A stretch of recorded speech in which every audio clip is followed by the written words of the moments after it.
My name is Natalie Harper. I'm 28 years old, and most people who know me would say I'm the calm one, the peacemaker, the daughter who never caused trouble. On the afternoon of September 23rd, standing in the bridal suite at Riverside Gardens Estate, I was none of those things. My hands trembled as I gripped the edge of the vanity, staring at my reflection in the mirror. The woman looking back at me wore a white gown with delicate lace sleeves. Her dark hair swept into an elegant updo, but her eyes told a different story. They were wide with shock, burning with a confusion so deep it felt like drowning. Before we jump back in, tell us where you're tuning in from. And if this story touches you, make sure you're subscribed, because tomorrow I've saved something extra special for you.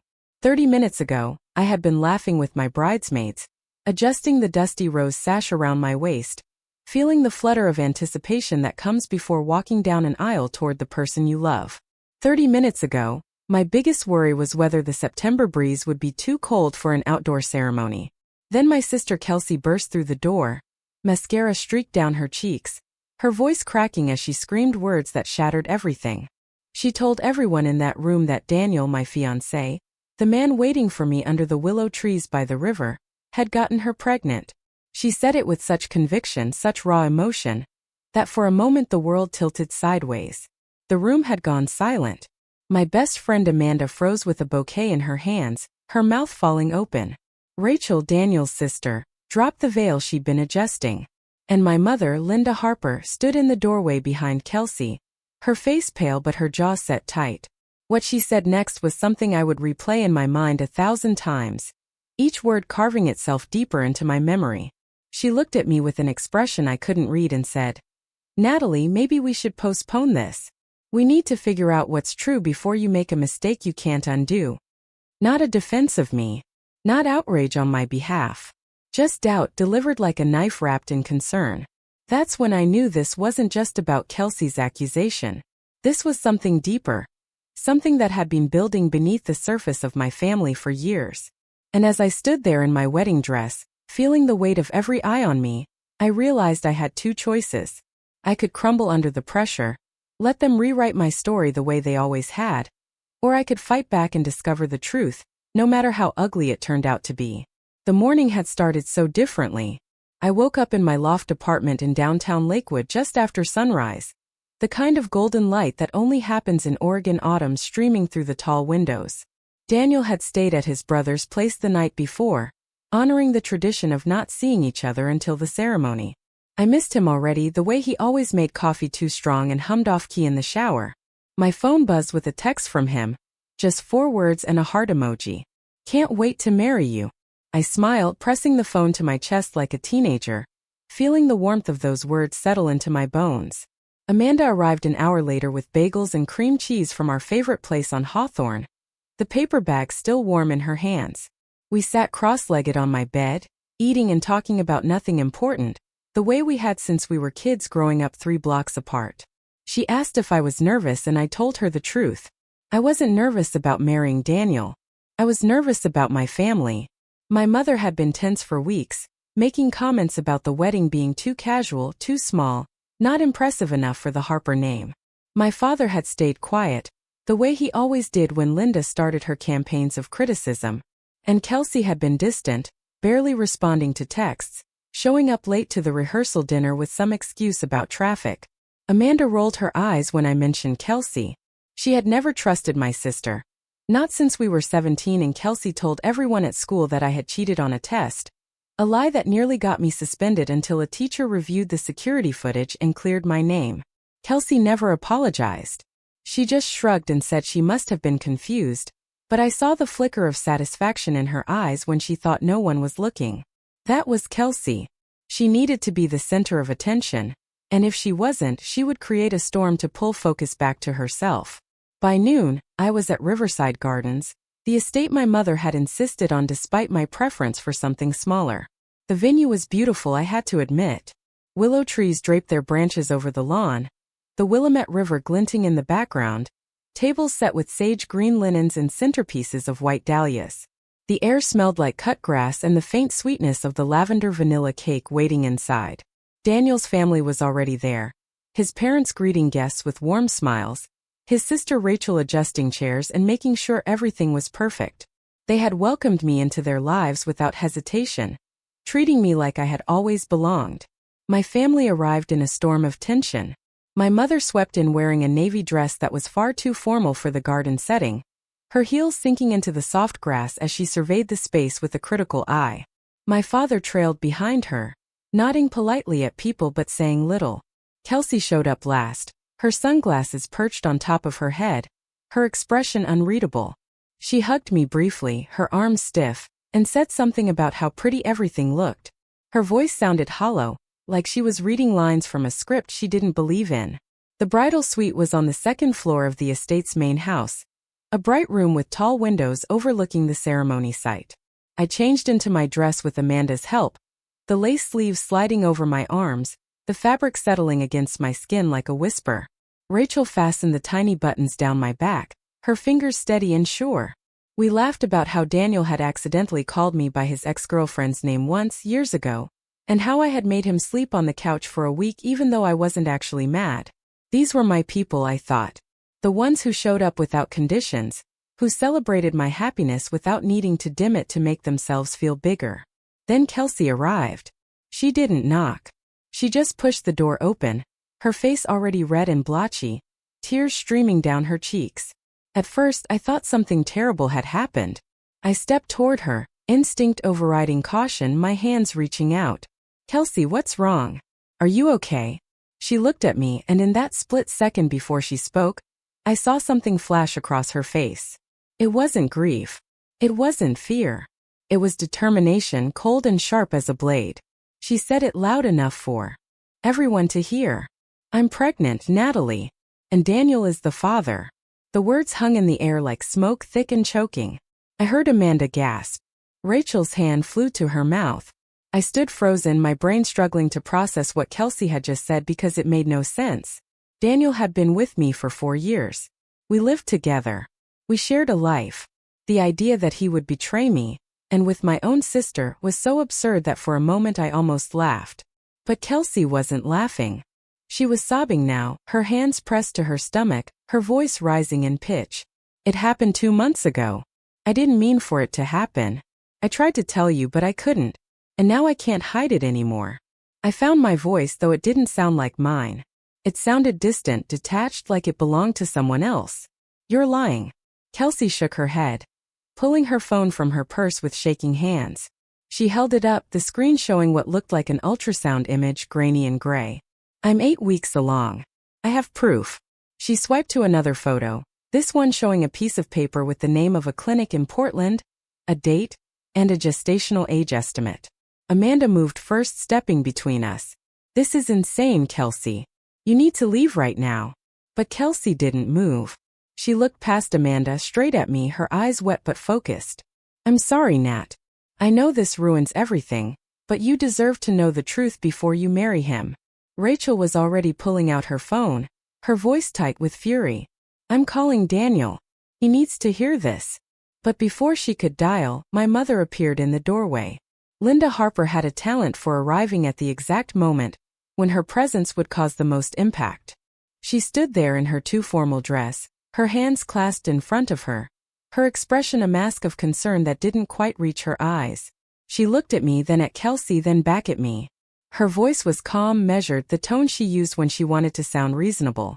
"Natalie, I think we need to take a step back. This is a very serious accusation. Maybe we should postpone the ceremony until we can sort this out. We don't want you to make a decision you'll regret." I stared at my mother, waiting for her to say something more, waiting for her to defend me, to call Kelsey out for the insanity of what she was claiming. But Linda just stood there, her silence louder than any words. She didn't believe Kelsey, I realized. She couldn't possibly believe her. But she also wasn't going to shut this down. Preparing and narrating this story took us a lot of time, so if you are enjoying it, subscribe to our channel. It means a lot to us. Now back to the story. She was going to let it play out, let the doubt spread like poison, because somewhere in her calculating mind, this served a purpose. Amanda's voice cut through the fog. "Mrs. Harper, with all due respect, this is ridiculous. Natalie and Daniel have been together for 4 years. There's no way this is true." My mother's gaze shifted to Amanda, cool and dismissive. I appreciate your loyalty, Amanda. But this is a family matter. Kelsey is clearly upset. We need to handle this carefully. Rachel stepped forward, her phone still in her hand, her face flushed with anger. Carefully? Your daughter just accused my brother of something horrible on his wedding day. If there's any truth to this, show us real proof. Not some photo on a phone that could be anything. Kelsey's tears came harder, her voice rising to a wail. Why would I lie about this? Do you think I wanted this to happen? I'm the one who's going to be raising this baby alone. I'm the one whose life is ruined. My mother moved to Kelsey's side, placing a hand on her shoulder. Sweetheart, it's okay. We'll figure this out. She looked at me again, her tone softening into something that sounded almost kind. Natalie, I know this is painful, but we have to consider the possibility that Kelsey is telling the truth. For your own protection. That's when something inside me snapped.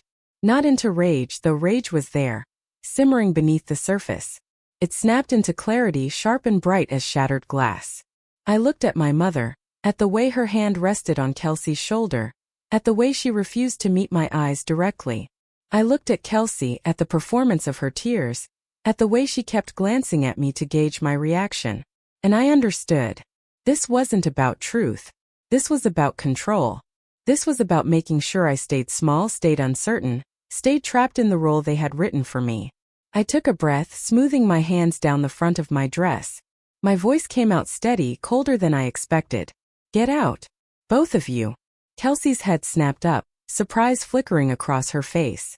Natalie, please, you have to listen. I cut her off, my gaze shifting to my mother. You too, Mom. Get out of this room right now. Linda's expression tightened, her mask of concern cracking just slightly. Natalie, don't be dramatic. We're trying to help you. I stepped toward the door, opening it wide. If you were trying to help me, you would have shut this down the second Kelsey opened her mouth. Instead, you stood there and told me to postpone my wedding based on nothing but her word. So I'm done listening. Get out. For a long moment, no one moved. Then Amanda crossed the room and stood beside me, her arms folded, her presence solid as a wall. You heard her. Leave. Rachel joined us, her jaw set, her eyes blazing. My brother is the most loyal person I know. If you think we're going to let you destroy him with lies, you're wrong. My mother's face flushed, anger finally breaking through her careful composure. You're making a mistake, Natalie. When you calm down, you'll see that. But I didn't feel like I was making a mistake. I felt, for the first time in years, like I was finally making a choice that was mine. Kelsey tried one more time, her voice pitching into desperation. Nat, I'm your sister. Please just talk to me. I shook my head, my throat tight. A sister wouldn't do this. A sister wouldn't try to destroy the happiest day of my life. Now leave before I have security escort you out. My mother took Kelsey's arm, guiding her toward the door. Her voice was low, meant only for me, but I heard every word. You'll regret this, Natalie. When the truth comes out, don't come crying to us. Then they were gone, the door closing behind them with a soft click that felt like the end of something. The room was silent except for the sound of my own breathing. Amanda's hand found mine, squeezing tight. You okay? I nodded, though I wasn't sure if it was true. Rachel looked at me, concern etched into her features. Do you want me to get Daniel? We can call off the ceremony, take some time to figure this out. I thought about it. I thought about the guests waiting outside, about the life Daniel and I had built together, about the years of trust and love that no accusation could erase. I thought about my mother's words, the way she had planted doubt like a seed, hoping it would grow. Then I thought about something else. I thought about the way Kelsey had looked at me, not with guilt or shame, but with calculation. I thought about my mother's hand on her shoulder, the way Linda had sided with her without question. And I realized this wasn't just about stopping my wedding. This was about something bigger, something I hadn't seen because I had been too busy trying to keep the peace, to be the good daughter, to never cause trouble. I looked at Amanda and Rachel, these two women who had stood beside me without hesitation, and I made a decision. I'm getting married today. I don't know what Kelsey is trying to do, but I'm not giving her the satisfaction of ruining this. Amanda grinned, fierce and proud. That's my girl. Rachel nodded, already moving toward the door. I'll get Daniel. You two can have a minute before the ceremony. We need to tell him what just happened. As Rachel left, I turned back to the mirror, adjusting my veil with hands that still trembled slightly. Amanda stood behind me, meeting my eyes in the reflection. You know this isn't over, right? Whatever Kelsey is planning, she's not going to stop just because you kicked her out. I knew she was right. I could feel it in the pit of my stomach, the certainty that this was only the beginning. But I also knew something else. I was done being the daughter who bent to keep everyone else comfortable. I was done letting my family dictate my happiness. The ceremony would go on. Daniel and I would stand under those willow trees and make promises to each other, and nothing Kelsey or my mother said would change that. But after today, after the vows and the cake and the first dance, I would find out the truth. I would dig into every word of Kelsey's accusation until I understood what she was really after. And when I found it, because I knew there would be consequences. Not the quiet kind where I swallowed my anger and moved on. The kind that left marks. The ceremony happened in a blur of motion and forced smiles. Daniel met me at the entrance to the garden path, his face pale but determined. Rachel had told him everything, and I watched the emotions flicker across his features as he processed what Kelsey had done. Disbelief first, then anger, then something that looked like fear. Not fear that I would believe the accusation, but fear of what it meant that my own sister would say such a thing on our wedding day. He took my hands in his, searching my face. Do you want to stop? We can leave right now. Go anywhere you want. I shook my head, feeling the weight of the veil against my shoulders. If we stop, she wins. If we run, they'll say it's because we had something to hide. I want to marry you today, Daniel. Right now. Exactly as we planned. His grip tightened on my hands, and I saw the moment he shifted from shock into resolve. Then let's get married. He offered his arm and I took it, feeling the solid warmth of him beside me. Amanda and Rachel had already gone ahead, taking their places with the other bridesmaids. The string quartet began to play, the opening notes of the processional drifting through the afternoon air. I could see the guests turning in their seats, faces bright with anticipation, unaware of the chaos that had erupted just minutes before. My father waited at the start of the aisle, his expression uncertain. I had almost forgotten he was supposed to walk me down. When I approached, he reached for my arm but hesitated. Your mother said there was some trouble. Maybe we should talk before you do this. I looked at Tom Harper, this man who had spent my entire life avoiding conflict, choosing silence over support, and I felt something harden inside me. You can walk with me or you can sit down. But we're not talking about this right now. He blinked, taken aback by the sharpness in my voice. I had never spoken to him that way. I had never spoken to anyone in my family that way. He glanced toward the rows of seats where my mother sat rigid and furious, Kelsey beside her with tissues pressed to her face. Then he looked back at me and nodded slowly, offering his arm without another word. The walk down the aisle felt longer than it should have. Every step was a choice to keep moving forward despite the weight of what had happened. I saw Daniel's parents in the front row, their faces warm with joy. I saw Amanda standing beside the altar, her eyes fierce with loyalty. I saw Daniel waiting for me, his hands clasped in front of him, his gaze steady and sure. And I saw my mother, her mouth pressed into a thin line, her disappointment radiating across the space between us. Beside her, Kelsey watched with red-rimmed eyes, and for just a second our gazes met. I expected to see guilt or shame. Instead, I saw something that made my stomach turn. She looked almost satisfied, like a chess player who had just made an opening move. When I reached the altar, my father placed my hand in Daniel's and stepped back without a word. The officiant began to speak, his voice carrying over the soft rustle of willow branches and the distant sound of the river. I tried to focus on the words, on the meaning of what we were doing, but my mind kept circling back to that moment in the bridal suite. Kelsey's accusation had been too theatrical, too perfectly timed. The tears had come too easily. And my mother's reaction, the way she had immediately suggested postponing rather than defending me, felt rehearsed. They had planned this. The certainty settled into my bones like ice. The vows came and went. I said the words I had memorized, meaning every one of them, feeling Daniel's hands warm and steady in mine. When he slipped the ring onto my finger, his voice was thick with emotion. I promise to stand beside you no matter what comes. No matter who tries to tear us apart. The officiant smiled, unaware of the weight behind those words, and pronounced us married. Daniel kissed me as the guests applauded, and for a moment the world narrowed to just the two of us, shutting out everything else. Then reality crashed back in as we turned to walk back down the aisle as husband and wife. The reception was supposed to be a celebration. The estate had set up long tables under string lights, the September evening turning golden as the sun began its descent toward the horizon. The caterers served courses of locally sourced food, the kind of farm-to-table menu Daniel and I had spent weeks perfecting. Wine flowed from Oregon vineyards, and the 4-tier vanilla lavender cake sat on display, delicate purple flowers cascading down its sides. Under different circumstances it would have been perfect. Instead, it felt like performing normalcy while standing on the edge of a cliff. My mother and Kelsey stayed at their table, isolated from the rest of the guests by the invisible wall of tension they had created. Other family members kept glancing their way, confused by the atmosphere but too polite to ask direct questions.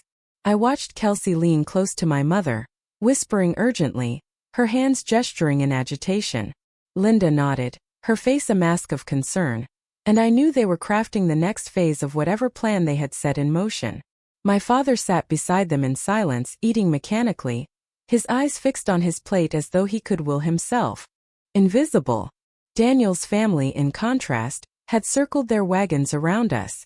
His mother Eleanor kept finding reasons to touch my arm or squeeze my hand, small gestures of solidarity that made my throat tight with gratitude. His father James made a toast that was warm and genuine, speaking about the strength it takes to build a life with another person, the courage required to choose love, even when the world feels uncertain. I wondered if Rachel had told them more than I realized, if they understood that his words were not just celebratory but defensive, a shield against the accusations still hovering in the air. Amanda cornered me near the cake table as the evening deepened into twilight. We need to talk about what happens next. I know you wanted to get through today first, but Kelsey isn't going to let this go. She's over there right now planning something with your mom. I glanced across the reception area, seeing exactly what Amanda described. You're right, but I don't know what to do yet. I don't even understand what she wants. Amanda's expression turned calculating, the look she got when solving problems at her job as a project manager. Then we figure it out. We start asking questions. We find out if there's any truth to what she said, and when we prove there isn't, we make sure everyone knows she lied. Daniel joined us, his tie loosened, his jacket discarded somewhere. He wrapped an arm around my waist, pulling me close. His voice was low, meant only for us. My mom just told me something. Apparently, Kelsey tried to talk to some of the guests during cocktail hour. She was crying, saying she didn't want to ruin my day but she had to tell the truth. Eleanor shut her down before she could get far, but some people heard enough to start wondering. I felt anger flare hot in my chest. She's trying to make herself the victim, trying to get sympathy before we can fight back. Daniel nodded, his jaw tight. Rachel's been doing damage control, but we can't stop the rumors from spreading. By tomorrow, everyone we know will have heard some version of this story. The DJ announced the first dance, and Daniel led me onto the temporary dance floor they had set up on the lawn. The song was one we had chosen together months ago, something slow and sweet that felt like us.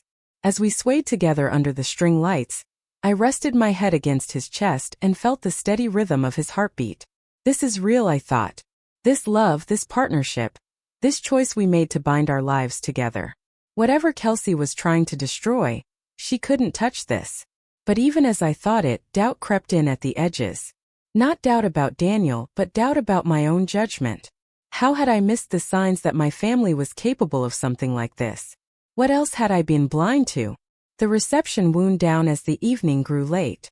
Guests began to leave, offering congratulations and well wishes, some of them with questions in their eyes that they were too tactful to voice. My mother and Kelsey left early, slipping away without saying goodbye. I watched them go, saw Kelsey glance back over her shoulder one last time, and felt the weight of inevitability. This wasn't over. It was barely beginning. Daniel and I had planned to spend our wedding night at a boutique hotel in downtown Portland, before flying out for our honeymoon the next afternoon. But as we drove away from Riverside Gardens, the lights of the estate fading behind us, neither of us felt much like celebrating. We checked into the hotel in silence, riding the elevator up to our room with our hands clasped together. The suite was beautiful, all exposed brick and modern fixtures, with a view of the city lights stretching out toward the West Hills. Under any other circumstances, I would have been enchanted. Instead, I felt numb. The adrenaline that had carried me through the day finally draining away and leaving exhaustion in its wake. Daniel set our overnight bags down and turned to face me. "Talk to me. Tell me what you're thinking." I sank onto the edge of the bed, my dress pooling around me in waves of white lace. "I'm thinking that my sister tried to destroy our wedding. I'm thinking that my mother helped her. And I'm thinking that I have no idea why." Daniel sat beside me, taking my hand. "We'll find out. Whatever this is about, we'll figure it out together." I wanted to believe him. I wanted to sink into the comfort of his certainty and let it carry me through this nightmare. But something nagged at me, a splinter of understanding that I couldn't quite grasp. Kelsey had always been dramatic, always craved attention, but this was different. This was calculated. The timing, the fake ultrasound, the way she had positioned herself as the reluctant truth-teller rather than the villain. Someone had coached her. Someone had helped her plan this. And the only person who made sense was my mother. I thought back over the past few months, looking for clues I had missed. Linda had been against the wedding from the start, though she had never articulated a clear reason. She called Daniel too ordinary, said I was settling for a comfortable life instead of reaching for something greater. She made comments about the cost of the wedding, suggesting we should have a smaller ceremony and save the money for something more important. She had been distant with me, cool and disapproving, but I had chalked it up to her usual need for control. Now I wondered if there had been more to it. Had she been planning this even then? Had she and Kelsey been conspiring while I picked out flowers and tasted cake samples, thinking my family would eventually come around? Daniel pulled his phone from his pocket, scrolling through messages. "Rachel sent me something. She's been digging around online, and she found Kelsey's Instagram. Look at this." He turned the screen toward me, showing a series of posts from the past 2 months. In each one, Kelsey posed in different locations around Portland, captions full of vague references to life changes and new beginnings. But what caught my attention were the dates. According to her claim, she was 8 weeks pregnant, which meant conception would have been early July. Yet the photos showed her at a wine tasting event in mid-July, holding a glass of red wine. Another post from late July showed her at a rooftop bar, cocktail in hand, with the caption "Living my best life." I stared at the images, feeling the pieces start to shift into place. She's lying. She has to be. Daniel nodded, his expression grim. Rachel thought the same thing. She's been screenshotting everything in case Kelsey tries to delete the posts. We have proof that she's been drinking alcohol during the time she claims to have been pregnant. It's not definitive, but it's something. I thought about the ultrasound image Kelsey had shown, the clinic paperwork. If those were fake, where had she gotten them? How much effort had she put into constructing this lie? And more importantly, what did she hope to gain? My phone buzzed on the nightstand. Picked it up, seeing a text from a number I didn't recognize. The message was short, just a single sentence. "Ask your mother about the trust fund." I showed it to Daniel, my heart beginning to pound. "Trust fund? What trust fund?" He frowned, reading the message again. "I don't know. Do you have a trust fund?" I shook my head, confusion mixing with the first stirrings of something that felt like understanding. "Not that I know of. But my grandmother died when I was 10. I remember there was some money, but I always assumed it went to my parents." Daniel's eyes met mine, and I could see him making the same connections I was. What if it didn't? What if there was money set aside for you and your parents have been controlling it? I thought about my mother's constant focus on finances, the way she always seemed stressed about money despite my father's steady income. I thought about Kelsey's lifestyle, the expensive apartment and designer clothes that didn't match her sporadic income from social media sponsorships. What if they had been using money that was supposed to be mine? The anonymous text seemed to suggest exactly that. But who would send it? And why now? I typed back a response. "Who is this?" The reply came almost immediately. "Someone who knows what your family is capable of. Check the county records. Your grandmother's will is public." I stared at the message, feeling the ground shift beneath me. Daniel squeezed my hand, his voice steady despite the tension I could feel radiating from him. "We can look it up right now. County records are online." Do you want to do this tonight? Or do you want to wait until after the honeymoon? I didn't hesitate. Tonight. I need to know what we're dealing with. Daniel grabbed his laptop from his bag and powered it up. We sat side by side on the hotel bed, still in our wedding clothes, as he navigated to the Multnomah County website. It took some searching, but eventually he found the probate records section. He entered my grandmother's name, Margaret Sullivan, and the year she died. Several documents populated on the screen. Daniel opened the will first and we read through the formal legal language together. Most of it was standard distributions to her children, including my mother. But then near the end there was a clause that made my breath catch. To my granddaughter Natalie Harper, I leave the sum of $175,000 to be held in trust until her 30th birthday or her wedding day, whichever comes first. The funds are to be managed by my daughter Linda Harper until such time as the conditions are met, at which point the full amount shall be released to Natalie Harper without restriction. I read the words 3 times, each time feeling the impact more sharply. $175,000. Money that should have come to me today on my wedding day. Money that my mother had been managing for 18 years. Money that I had never been told existed. Daniel scrolled down, finding the trust documents. They showed the initial deposit shortly after my grandmother's death, and then a series of transactions over the years. Withdrawals for education expenses that I recognized, tuition payments for the state school I had attended. But there were other withdrawals too. Large sums marked with vague descriptions. Family emergency. Medical expenses. Home repairs. Each one chipping away at the principal until the current balance showed something that made my stomach drop. $23,000. That's all that was left of a trust that should have held well over $200,000, accounting for interest. I felt Daniel's arm around me, anchoring me as the room seemed to tilt. They stole from you. Your mother stole from you. The words hung in the air, undeniable and devastating. I thought about Kelsey's boutique, the expensive storefront in a trendy part of Portland that she could never have afforded on her own. I thought about the renovations my parents had done on their house 5 years ago, the new kitchen and master bathroom that my mother had posted about endlessly on Facebook. I thought about the family trip to Hawaii that I hadn't been invited on, the one where Kelsey had posted bikini photos from a luxury resort. They had been spending my inheritance for years, treating it like their personal bank account. And now, on my wedding day, when the trust was supposed to be released to me in full, Kelsey had made her accusation. She had tried to stop the wedding, to prevent the conditions from being met, to keep the trust under my mother's control. It wasn't about Daniel at all. It wasn't about protecting me or telling some painful truth. It was about money. It had always been about money. The fury that rose in me was unlike anything I had ever felt. It was clean and cold and absolutely certain. They had stolen from me. They had lied to me. And when I had been on the verge of discovering their theft, they had tried to destroy my wedding to cover their tracks. Daniel's voice was quiet but firm. We need a lawyer. This is fraud. This is theft. You can sue them for this. I nodded, my mind already racing ahead. But first we need to document everything. We need to download all of these records, screenshot Kelsey's social media posts, gather any evidence we can find. Because when we confront them, I want to make sure they can't lie their way out of it. Daniel was already taking screenshots, saving files, building a digital paper trail. I pulled out my phone and sent a message to Amanda. I need you to do something for me. Find out everything you can about Kelsey's clinic visit. The one where she supposedly got the ultrasound. I need to know if it's real. Amanda's response came quickly. On it. Give me until tomorrow morning. I sat back against the headboard, feeling the weight of the day finally settling onto my shoulders.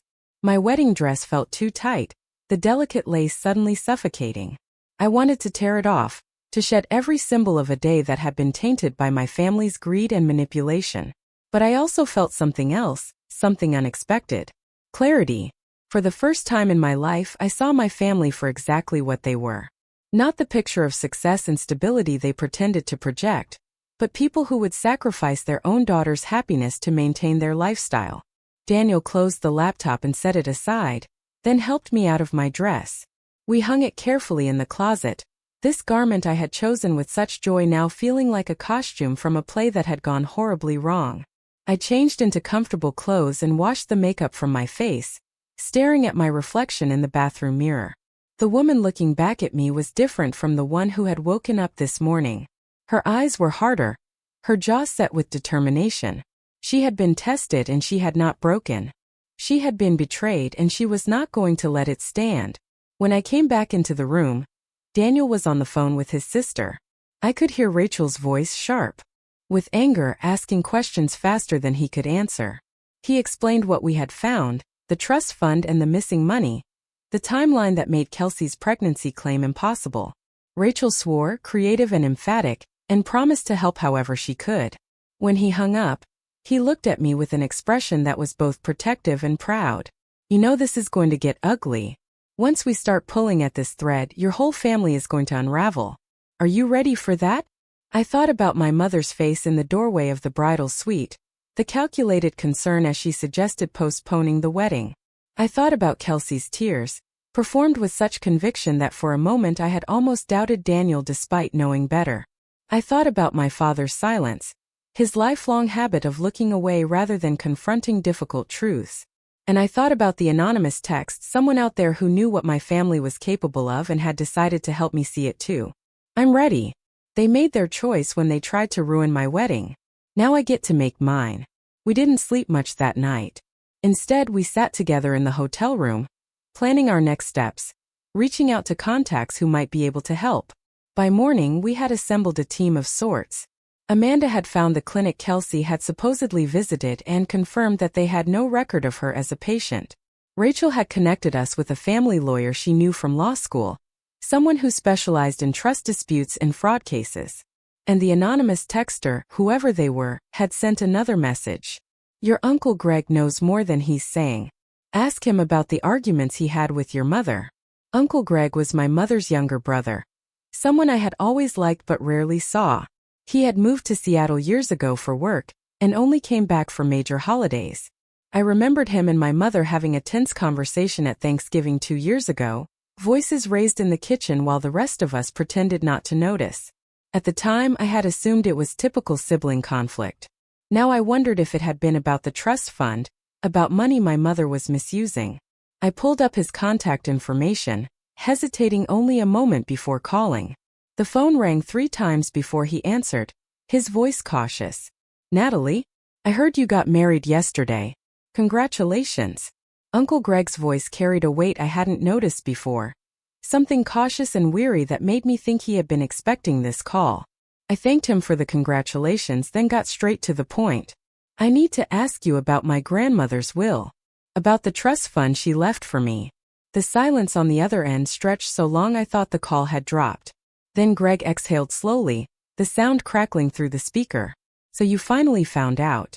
I wondered how long it would take. His words confirmed what I had been piecing together through the night. You knew about this? You knew Mom was taking money that wasn't hers? Greg's voice turned bitter, edged with old frustration. I found out about 3 years ago. I was helping Dad with some paperwork after his surgery, going through files he couldn't manage on his own, and I came across statements from the trust. The balance was way lower than it should have been. When I confronted Linda about it, she told me she was managing your money responsibly, that she had made some investments that hadn't panned out. She said she would pay it back before you ever needed to know. I gripped the phone tighter, anger flooding through me. And you believed her? Greg made a sound that might have been a laugh but held no humor. Not really, no. But what was I supposed to do? I had no proof she was lying, just suspicions. And when I pushed harder, she threatened to cut me off from the family completely. Said I was trying to cause trouble, turn you against her. Dad backed her up, said I should mind my own business. So I stepped back, told myself it wasn't my place to get involved. His voice dropped lower, shame threading through the words.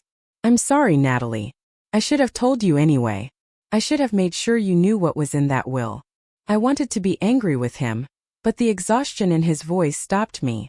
He had been caught in the same web of family dynamics that had trapped me for years. The expectation of loyalty that demanded silence, even in the face of wrongdoing. At least you're telling me now.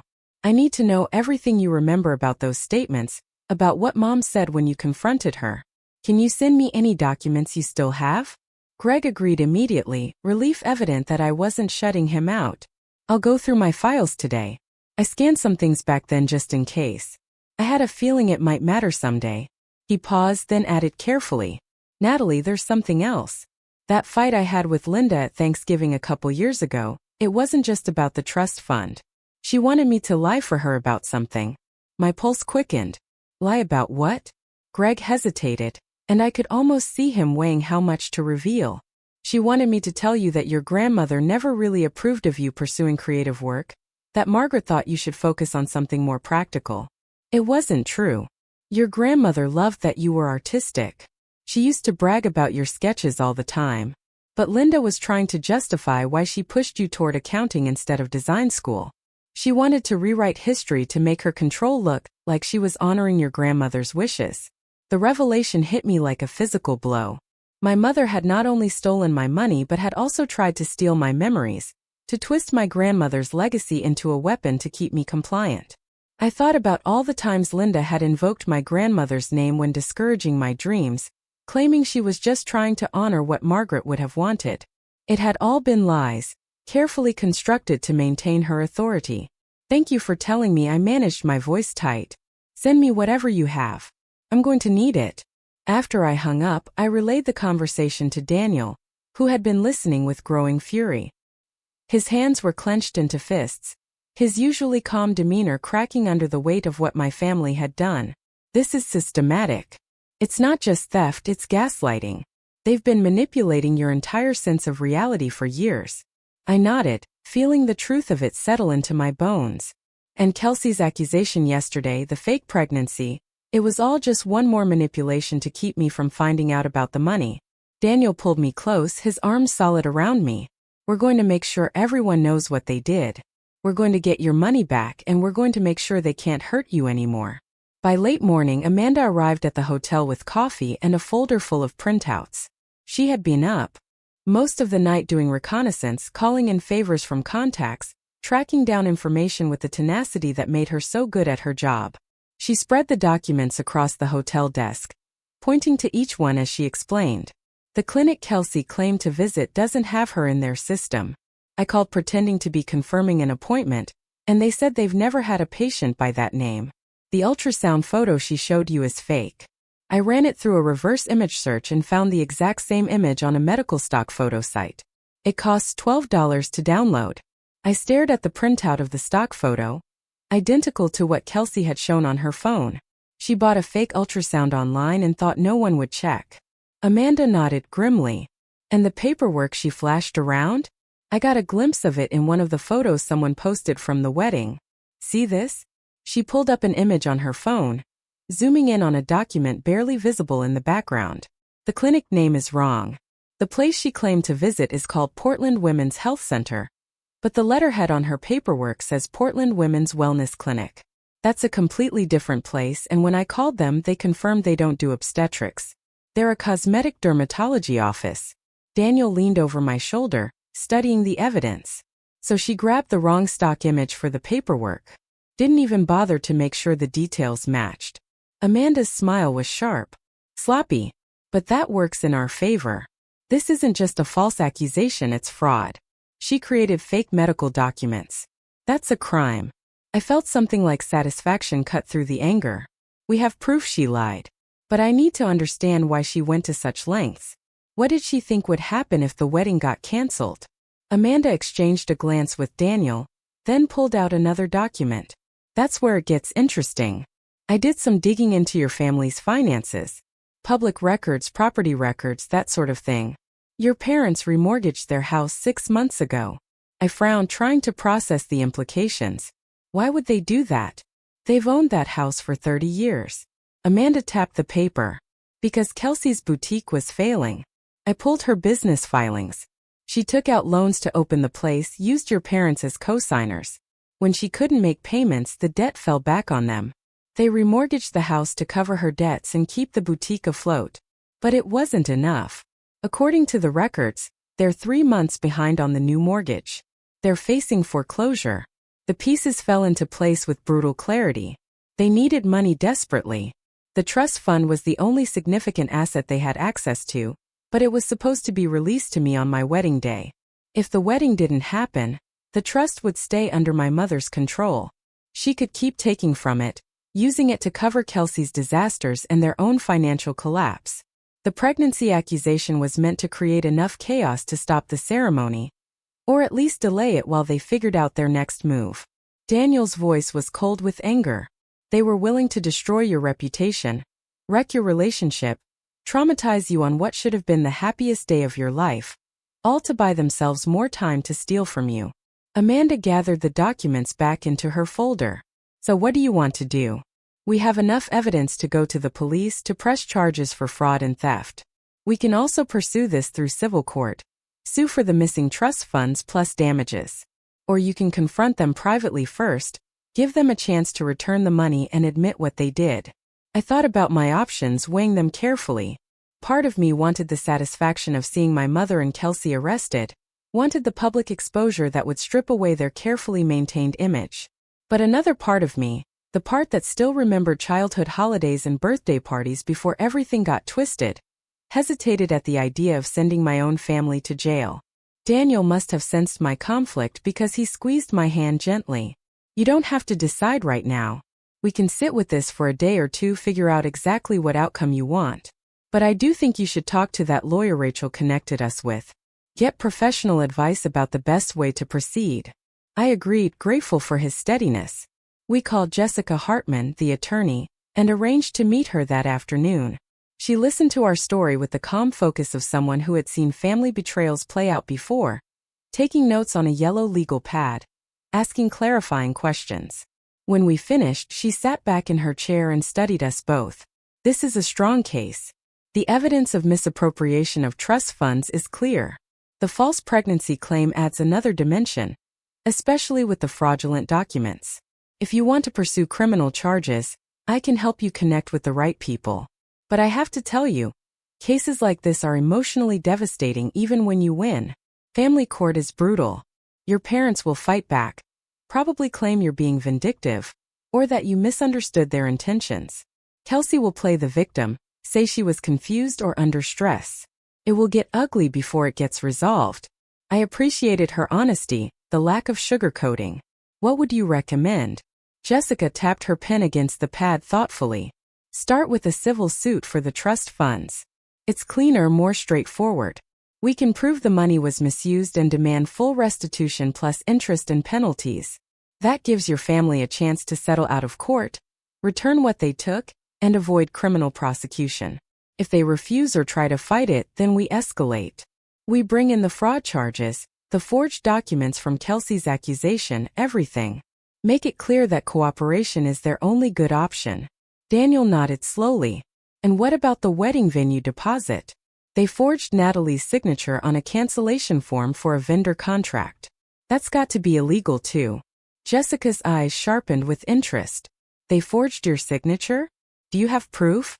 I explained about the cancellation form, how the venue had lost our deposit because someone had submitted paperwork with my name on it that I never signed. Jessica made a note, her expression grim. That's identity theft and fraud. If we can get the original document and have a handwriting expert examine it, that's another criminal charge we can leverage. It also shows a pattern of fraudulent behavior, which strengthens the entire case. We spent another hour with Jessica, going over strategy and timeline. She recommended we gather every piece of evidence we could before making any moves, build an airtight case that would leave no room for my family to wiggle out. She also suggested I check my credit report to make sure my parents hadn't opened accounts in my name or taken out loans using my information. The thought hadn't even occurred to me, but as soon as she said it, a cold dread settled in my stomach. If they were willing to steal from my trust fund and forge my signature, what else might they have done? That evening, back at our apartment after cutting the honeymoon plan short, I sat at the kitchen table with my laptop and pulled up my credit report. Daniel sat beside me, his presence a comfort as I navigated through the security questions. When the report finally loaded, I scanned through it with my heart pounding. At first, everything looked normal. My student loans, the credit card I had opened in college, my car loan. Then I saw them. 3 credit cards I had never applied for, all opened within the last 2 years. The balances made my vision blur. $15,000 on one, $22,000 on another, $18,000 on the third. All of them in my name, all of them showing my parents' address as the billing location. I couldn't breathe. The room felt too small, the air too thick. Daniel saw the screen and swore, his voice sharp with shock. They opened credit cards in your name?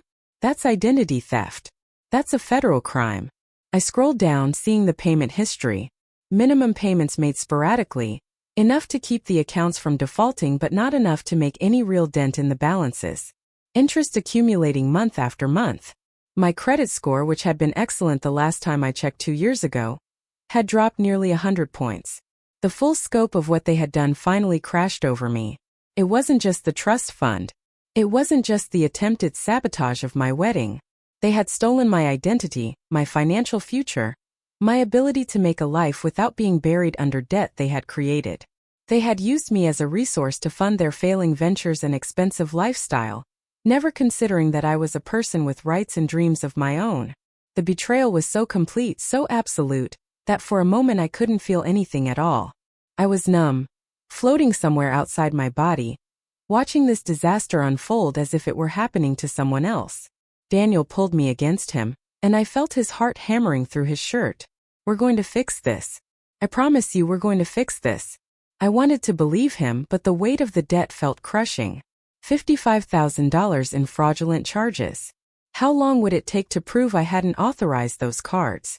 Would the credit companies believe me, or would they demand payment while the investigation dragged on? Would this destroy my credit permanently? The questions spiraled through my mind, each one darker than the last.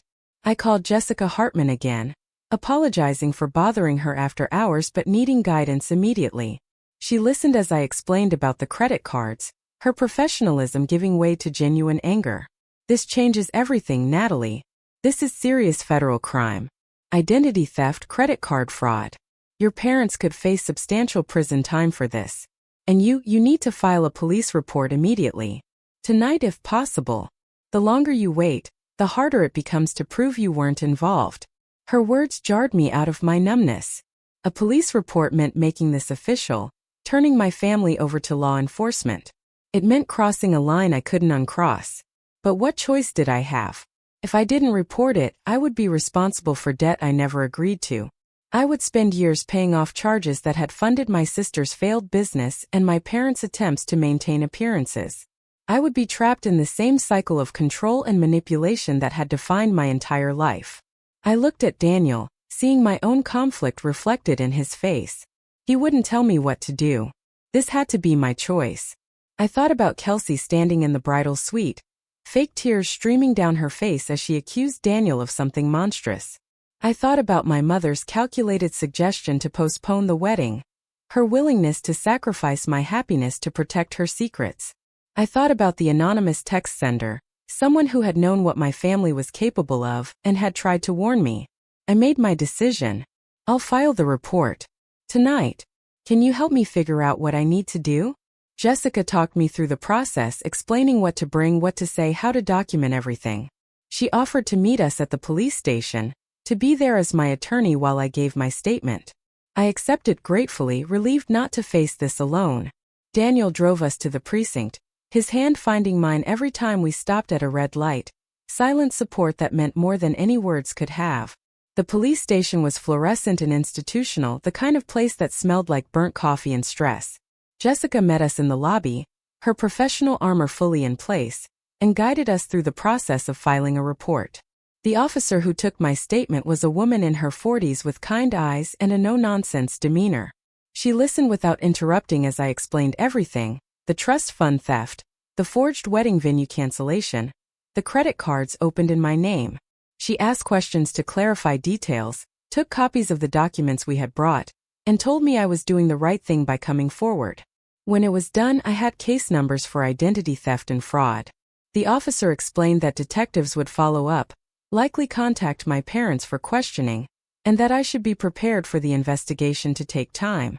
She also helped me file disputes with the credit card companies, starting the process of proving the accounts were fraudulent.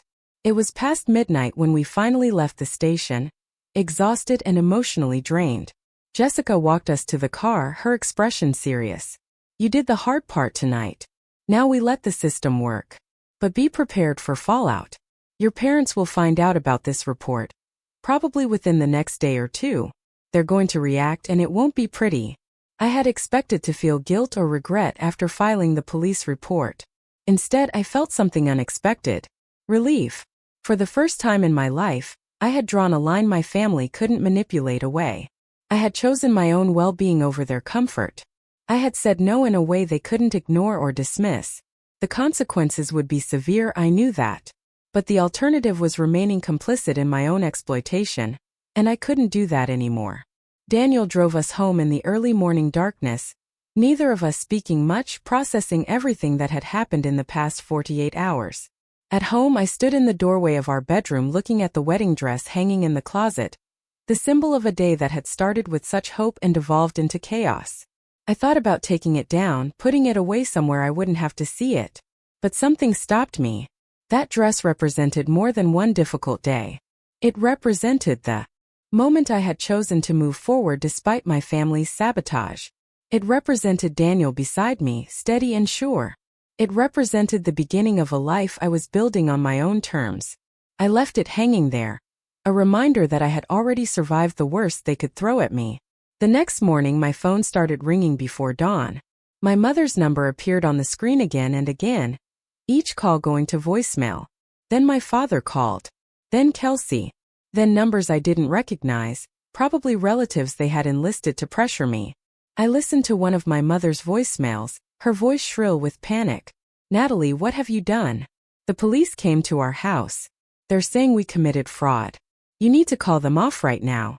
This is ridiculous. We're your family. How could you do this to us?" The audacity of it, the complete refusal to acknowledge any wrongdoing, was almost impressive.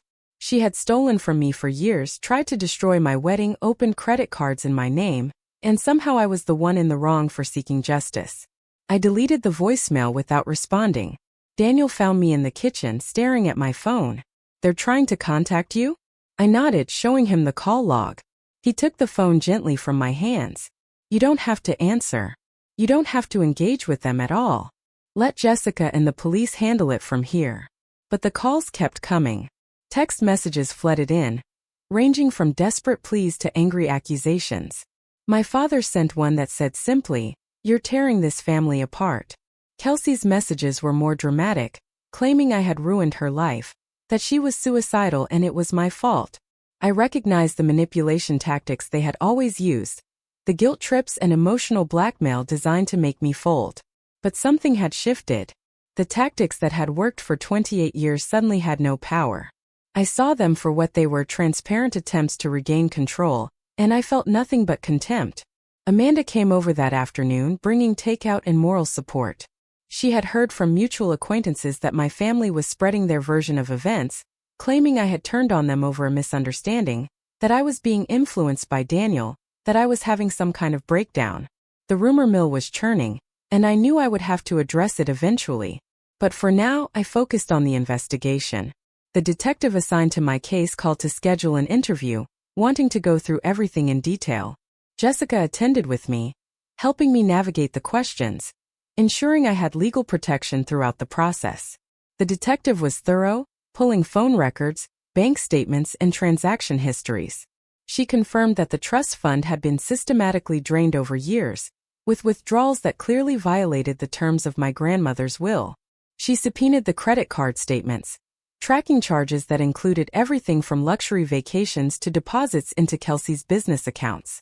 The evidence was overwhelming, a paper trail of theft so clear that even my family's expensive lawyer couldn't spin it away.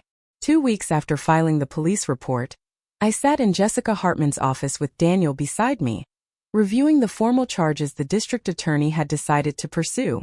My mother, Linda Harper, faced charges of theft, embezzlement, and misappropriation of trust funds. My father, Tom Harper, was charged as an accessory for his knowledge of and failure to report the crimes. Kelsey faced identity theft charges for the credit cards opened in my name, plus fraud charges related to the fake pregnancy documents and the forged venue cancellation. The weight of it sat heavy in my chest, not because I regretted my choices, but because I was watching my family face consequences they had spent years believing they were immune to. Jessica explained that the prosecutor had offered a plea deal before moving forward with the trial. If my parents returned the full amount stolen from the trust fund, paid restitution for the credit card debt, and accepted probation with community service, the charges could be reduced. Kelsey would face separate consequences but could potentially avoid jail time if she completed a fraud prevention program and paid substantial fines. The offer was generous considering the severity of the crimes, designed to achieve justice without destroying lives completely. But there was a condition. They would all have to admit publicly to what they had done, provide written statements acknowledging their actions, and agree to a restraining order that would prohibit them from contacting me without my explicit permission. Daniel looked at me, his expression carefully neutral. "What do you want to do?" I thought about it for a long moment, weighing justice against mercy, accountability against compassion. Part of me wanted to see them face the maximum penalties, to watch them lose everything the way they had tried to make me lose everything. But another part of me, the part that still remembered being a child who loved her family before understanding what they truly were, wanted this to end without complete destruction. I want them to take the deal, but I want every word of those written statements. I want the restraining order enforced, and I want the money returned in full within 30 days or the deal is void and we proceed to trial. Jessica nodded approvingly. "That's more than fair. I'll communicate your terms to the prosecutor." She paused, then added gently, "You should know that your family has been trying to negotiate through their attorney. They want to avoid the public statements, claim it will humiliate them unnecessarily. They're offering to pay the money back quietly if you'll drop the charges." I felt anger flare hot and immediate. Of course they wanted to avoid public accountability. They wanted to write a check and make this disappear, to preserve their reputation while admitting nothing. That was exactly the kind of consequence-free resolution they had always maneuvered toward, using money and influence to escape responsibility for their actions. I shook my head firmly. No deals without the statements. No private settlements. They tried to destroy my wedding in front of everyone I know, accused Daniel of something vile with witnesses present, and now they want discretion? They don't get to control the narrative anymore. Jessica's slight smile suggested she had expected that answer. "I'll make your position clear. If they want to avoid trial, they accept your terms completely. No modifications, no negotiations." The meeting ended shortly after, and Daniel and I walked out into the afternoon sunshine. Spring had arrived while we had been buried in legal proceedings, the trees along the street bursting with pink blossoms, the air warm and fresh. It felt like the world was renewing itself, and I wanted desperately to be part of that renewal rather than stuck in the toxic patterns of my past. We went home to our apartment, the space that had become a sanctuary during these difficult weeks. I had stopped checking my phone compulsively for messages from my family, had stopped jumping every time someone knocked on the door. The restraining order, even temporary, had given me breathing room to exist without their constant pressure. Amanda had been checking in daily, bringing food and distractions, helping me maintain some sense of normalcy. Rachel had become a fierce ally, running interference with mutual acquaintances who asked invasive questions, making it clear that anyone who sided with my family's version of events would lose access to both Daniel and me. 3 days later, Jessica called with news. My family had accepted the terms. All 3 of them had signed the plea agreements, provided written statements admitting to their actions, and arranged for the return of funds. The money from the trust would be transferred back within the week, along with payment for the fraudulent credit card charges. The statements would be filed as part of the court record, public documents that anyone could access. The restraining order would go into effect immediately and remain in place for 5 years, renewable if I chose. It was over, at least the legal part. Justice had been served in the most concrete way possible. I sat with the news, feeling something shift inside me. Relief certainly.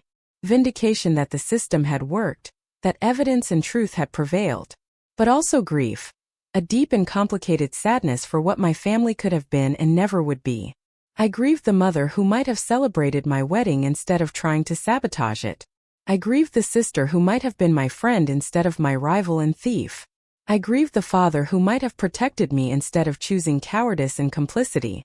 Those people had never truly existed, I knew that now. But the loss of who I had wanted them to be still hurt.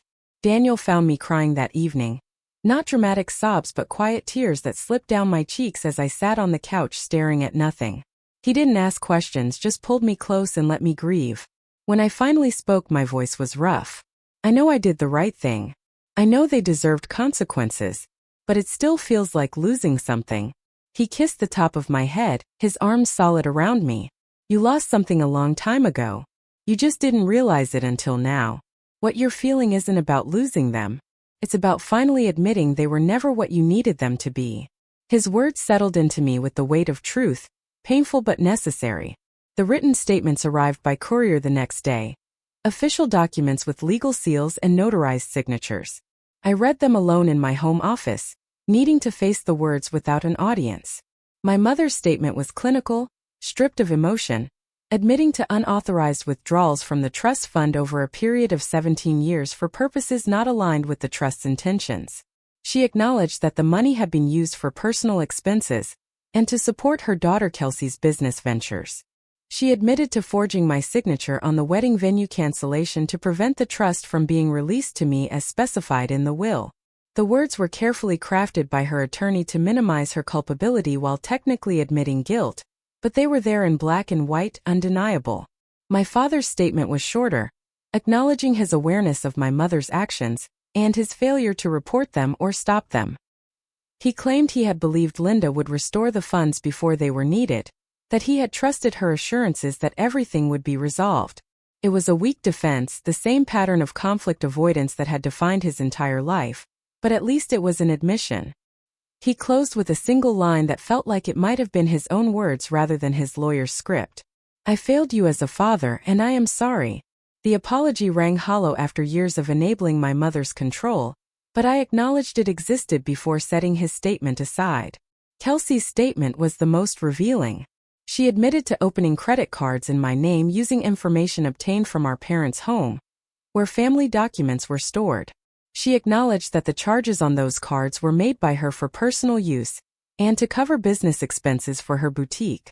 She admitted that the pregnancy claim made on my wedding day was false, that the ultrasound image and clinic paperwork were fabricated using materials purchased online and created specifically to disrupt the ceremony.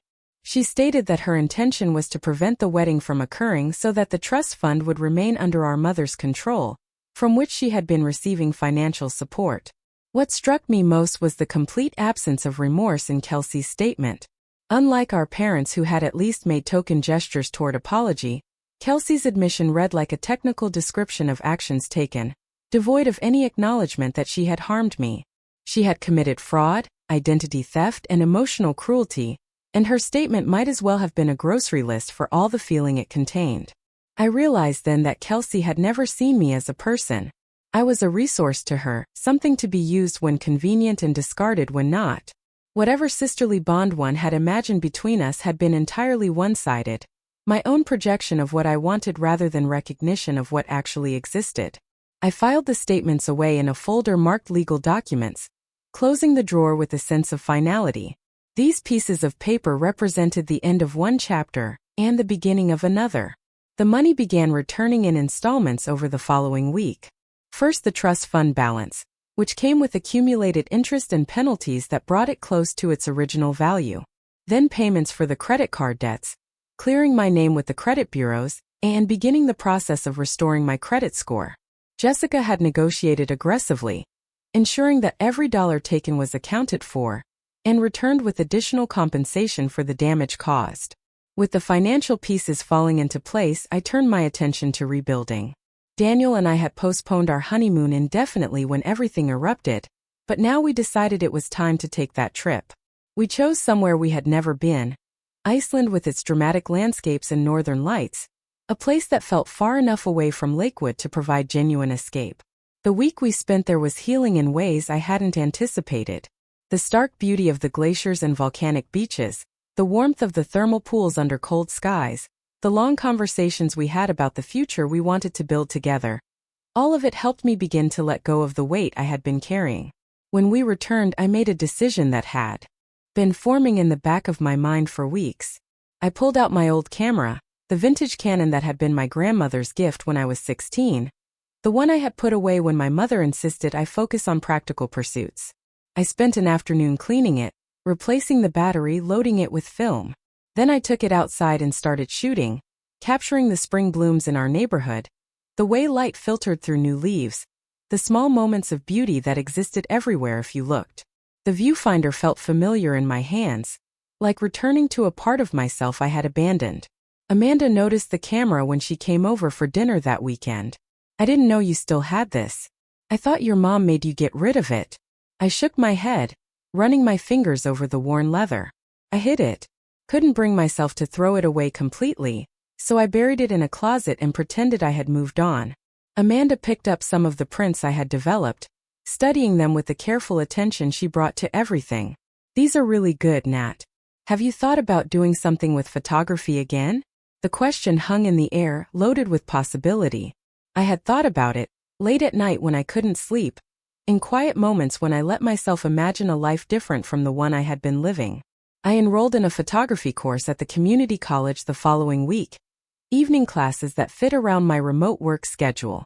The instructor was a woman in her 60s who had spent decades as a photojournalist before retiring to teach. She looked at my portfolio on the first day, the mix of old work from high school and new images I had been creating, and told me I had an eye for story. That's what makes a great photographer, she said. Technical skill you can learn, but the ability to see the narrative in a moment, that's something you either have or you don't. You have it.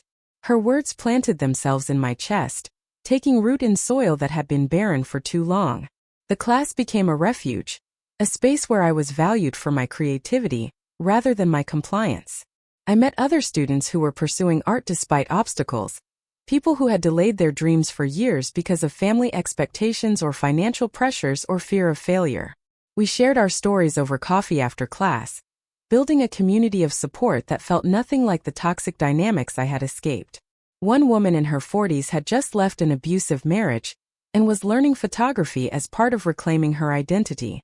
A man in his 50s had spent 30 years in corporate accounting before admitting he hated it and deciding to chase the creative passion he had suppressed. Their courage inspired me, reminded me that it was never too late to become who you were meant to be. As spring turned into summer, I began getting freelance photography work through connections I made in class and online. Small jobs at first, family portraits and event coverage, but each one added to my portfolio and my confidence. Daniel encouraged every step, helping me set up a website to showcase my work, celebrating each new client with the kind of enthusiasm that made me fall in love with him all over again. His family had embraced me completely in the aftermath of the legal battles, treating me not as an in-law but as a daughter and sister who belonged. Sunday dinners at Eleanor and James's house became a weekly tradition, meals filled with laughter and easy affection, the kind of family dynamic I had always wanted but never experienced growing up. Uncle Greg reached out in June, asking if he could meet me for coffee. I was hesitant at first, unsure if I was ready to engage with anyone connected to my parents, but his message was humble and direct. He wanted to apologize in person, to explain his choices and offer whatever support I needed going forward. I agreed to meet him at a cafe in Selwood, a neutral location where I felt safe. When he arrived, he looked older than I remembered, gray threading through his hair, lines deeper around his eyes. He ordered tea and sat across from me, his hands wrapped around the warm cup. I should have told you about the trust fund the moment I found out Linda was misusing it. I convinced myself I was respecting family privacy, staying out of business that wasn't mine. But the truth is I was afraid.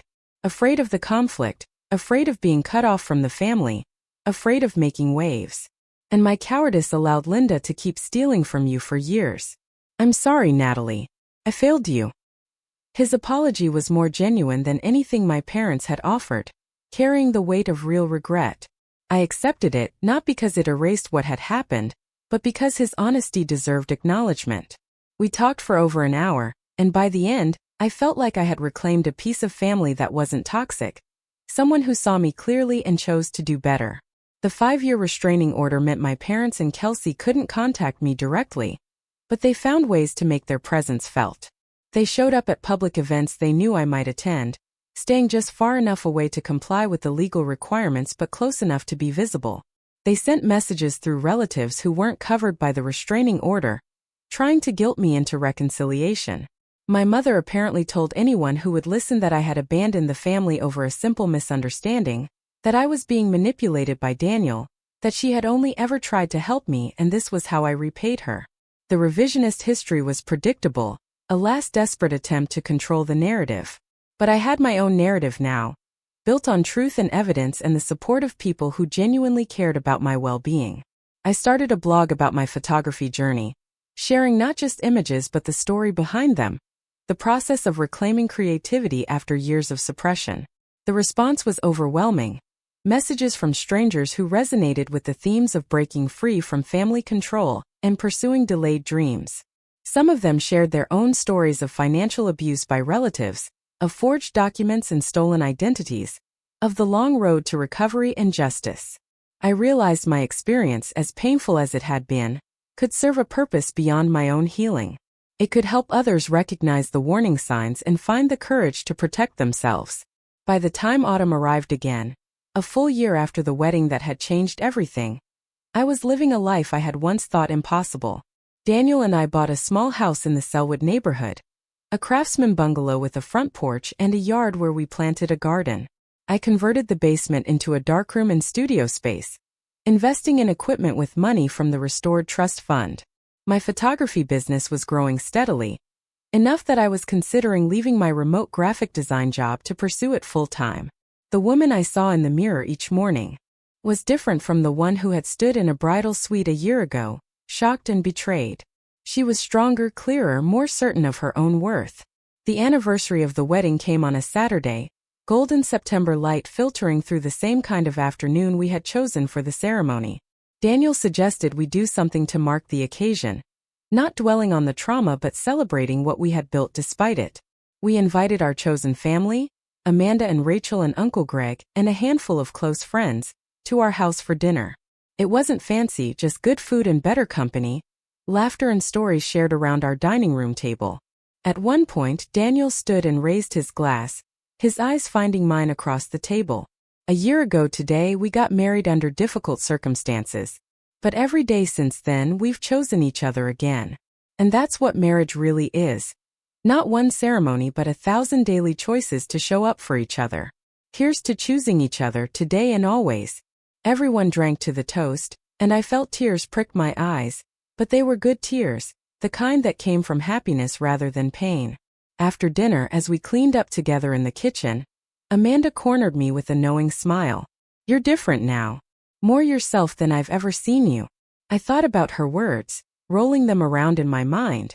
She was right. I was more myself, but it was also that I had finally discovered who myself actually was, stripped of the expectations and manipulations that had shaped me for so long.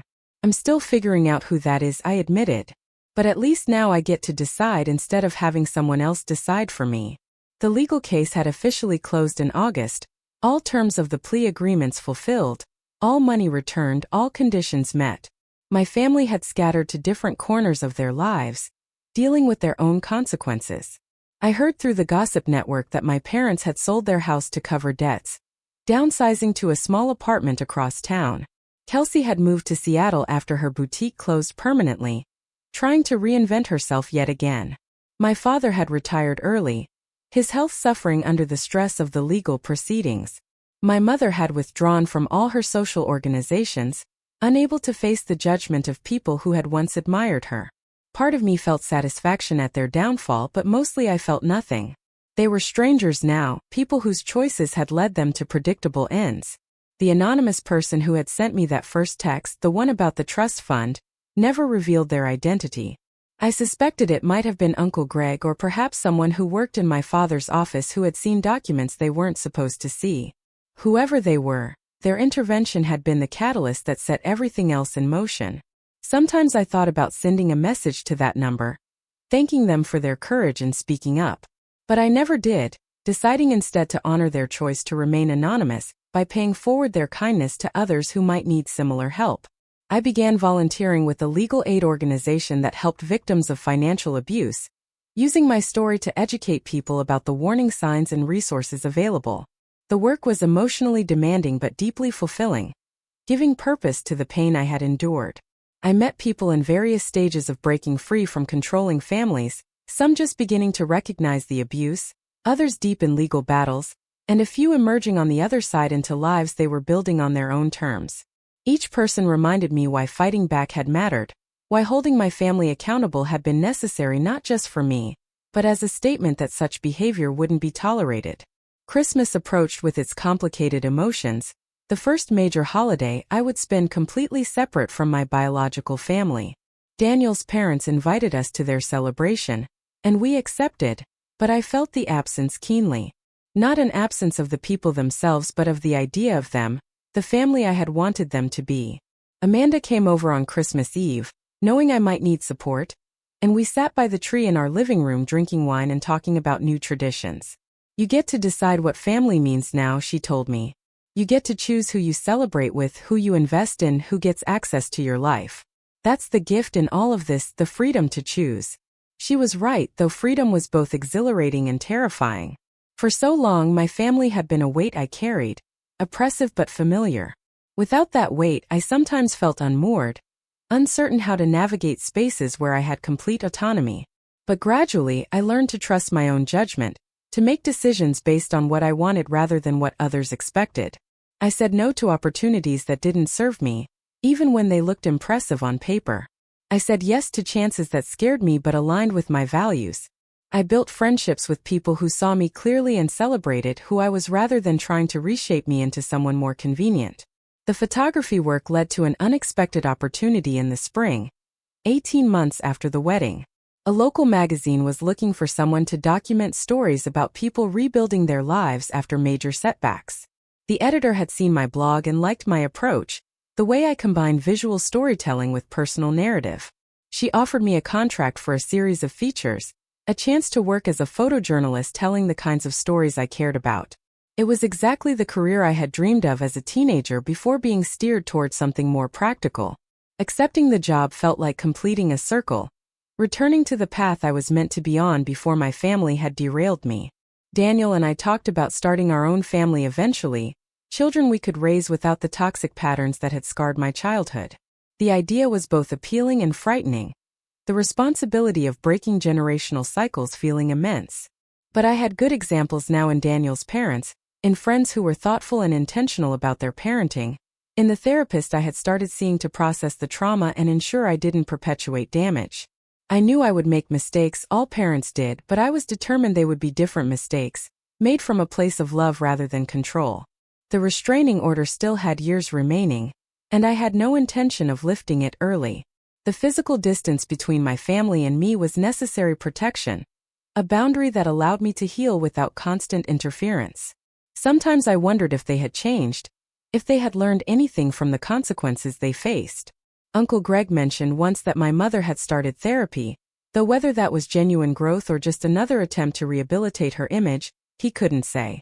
I hoped for their sakes they found a way to become better people, but their journey was no longer my responsibility. I had carried their dysfunction long enough.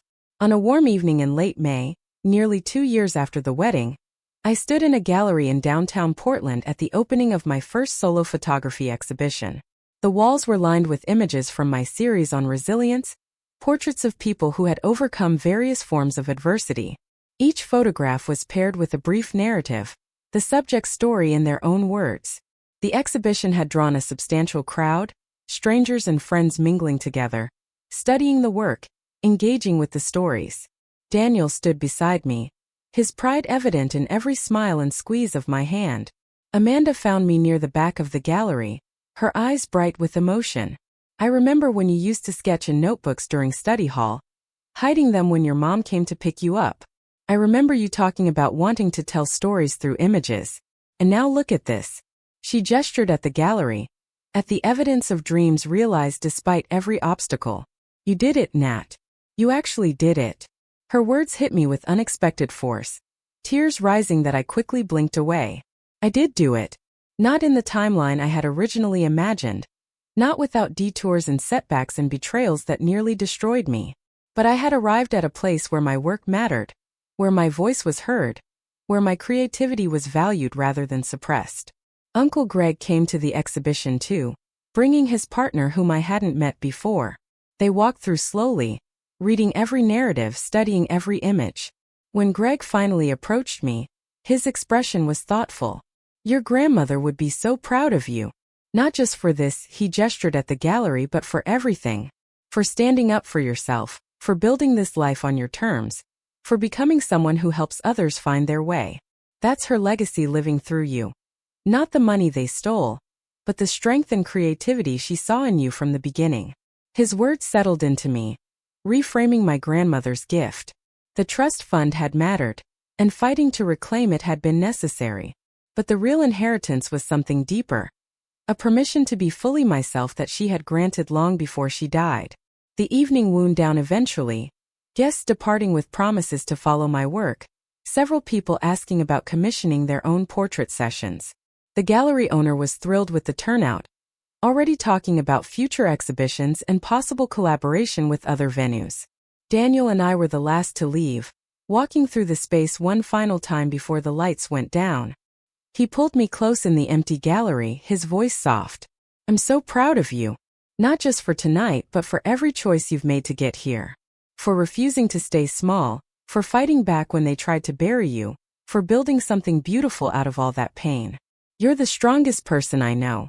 I leaned into him, feeling the truth of his words sink into my bones.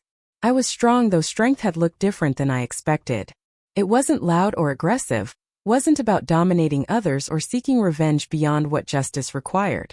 Strength was the quiet decision to protect myself even when it meant losing people I loved. Strength was rebuilding from nothing when everything I thought I knew had been stripped away. Strength was choosing vulnerability with people who had earned it while maintaining firm boundaries with those who hadn't. Strength was standing in a gallery looking at work I created, work that mattered, and knowing I had every right to take up this space. We walked out into the Portland evening, the city lights reflecting off the Willamette River, the same river that had been the backdrop for our wedding 2 years earlier. So much had changed since that chaotic September afternoon. So much had been lost and found and built anew. I thought about Kelsey standing in the bridal suite with her fake tears and fabricated pregnancy, trying one last time to control me. I thought about my mother's calculated suggestion to postpone the wedding, her willingness to sacrifice my happiness to preserve her secrets. I thought about choosing to marry Daniel anyway, choosing to walk down that aisle despite the chaos, choosing myself even when it meant losing my family. The choices had been hard, the consequences severe, the road to recovery long and winding. But standing there beside Daniel, looking at the city we called home, feeling the satisfaction of work well done and dreams realized, I knew I would make the same choices again. Because the alternative, staying trapped in dysfunction and theft and manipulation, would have been a different kind of death. Slower, quieter, but just as final. By fighting back, by demanding justice, by building a life on my own terms, I had saved myself. And that was worth everything it had cost. We went home to our craftsman bungalow, to the garden we had planted together, to the studio where I created work that mattered. We made tea and sat on the front porch watching fireflies blink in the darkness, talking about plans for the future, about the magazine assignment I would start next week, about the trip to visit Daniel's cousins in California we had scheduled for July. Ordinary conversation about an ordinary life, but it felt extraordinary because it was wholly mine. No one had written this script for me, no one controlled the narrative but me. The freedom of that, the profound relief of autonomy, was something I had once taken for granted and would never take for granted again. My phone buzzed with a text from Rachel, a photo from the gallery opening showing Daniel and me standing together in front of one of my portraits. We looked happy, genuinely happy, the kind of contentment that comes from building something real together. "Look at you two," Rachel had written. "This is what winning looks like." I smiled at the message, at her fierce loyalty that had never wavered. She was right. This was what winning looked like, not perfect but real, not without scars but healing. Not the life I had planned but the life I had fought for and earned. As the evening deepened into night, I thought about all the people who were still trapped in the kind of family dynamics I had escaped, who were being stolen from and manipulated and controlled. I thought about my volunteer work with the legal aid organization, about the stories I would tell through my photography, about the small ways I could use my experience to help others find their way out. My family had tried to destroy me, had nearly succeeded in some ways, but I had survived and grown stronger, and now I could offer that strength to others who needed it. That felt like purpose, like meaning drawn from pain, like alchemy turning trauma into something useful. The stars came out above our neighborhood, bright despite the city lights. Daniel's hand found mine on the armrest of the porch swing, our fingers intertwining in the familiar comfortable way they had 1,000 times before. "Thank you," I said quietly, "for standing with me through all of it. For never doubting me even when things got ugly. For being exactly the partner I needed." He turned to look at me, his eyes reflecting the porch light. "You don't have to thank me for that. Loving you, supporting you, standing beside you, that's not a favor I'm doing. That's just what love looks like. The real kind, the kind that doesn't come with conditions or require you to be someone you're not." His words captured something essential about what we had built together. This was love without manipulation, partnership without power plays, family chosen freely rather than imposed by blood. And it was enough, more than enough. It was everything. We sat together in the warm night air, surrounded by the life we had created, and I felt something I had chased for years without knowing how to find it. Peace. Not the absence of struggle, because life would always have challenges, but peace in knowing who I was, what I valued, and what I would accept. Peace in understanding that I deserved better than what my family had offered. Peace in the certainty that I would never again sacrifice my well-being for someone else's comfort. The future stretched out ahead of us, unknown but full of possibility. There would be more exhibitions, more stories to tell, more lives to document through my lens. There would be anniversaries to celebrate, holidays to navigate, maybe children to raise if we chose that path. There would be ordinary days of work and rest, extraordinary moments of joy and achievement, inevitable periods of difficulty that we would face together. But whatever came, I would face it as myself, fully and completely, without apology or pretense. That was the gift my family's betrayal had inadvertently given me, the catalyst that forced me to become the person I was always meant to be. As we finally headed inside for the night, I glanced back at the porch one more time, at the life we had built in this house, in this city, in this marriage that had survived attempted sabotage and emerged stronger.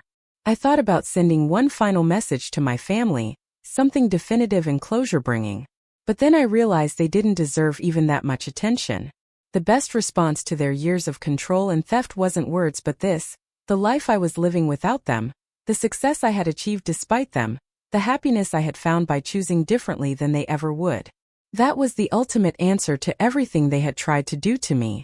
I had won not by destroying them but by refusing to let them destroy me. The morning after the gallery opening, I woke to sunlight streaming through our bedroom window, and the smell of coffee drifting from the kitchen. Daniel had let me sleep in, a luxury I rarely allowed myself. When I padded downstairs in my pajamas, I found him at the table with his laptop open, a smile spreading across his face as he looked up. "You're trending on local social media. The gallery posted photos from last night and people are sharing your work everywhere." He turned the screen toward me, showing dozens of comments from people moved by the exhibition, journalists asking for interviews, and several organizations requesting information about booking me for projects. I sat down beside him, coffee mug warming my hands, and scrolled through the messages. Each one represented an opportunity, a door opening that would have remained closed if I had stayed trapped in my family's dysfunction. One message particularly caught my attention, from a woman named Patricia who wrote that seeing my Resilience series had given her courage to leave an abusive situation. She thanked me for showing that life could be rebuilt after betrayal, that strength could emerge from the ruins of what was destroyed. I read her words 3 times, feeling the weight of responsibility and privilege that came with sharing my story publicly. If my pain could light a path for someone else, then perhaps it had served a purpose beyond my own healing. Over breakfast, Daniel and I discussed which opportunities to pursue. The magazine work would continue as planned, providing steady income and creative fulfillment.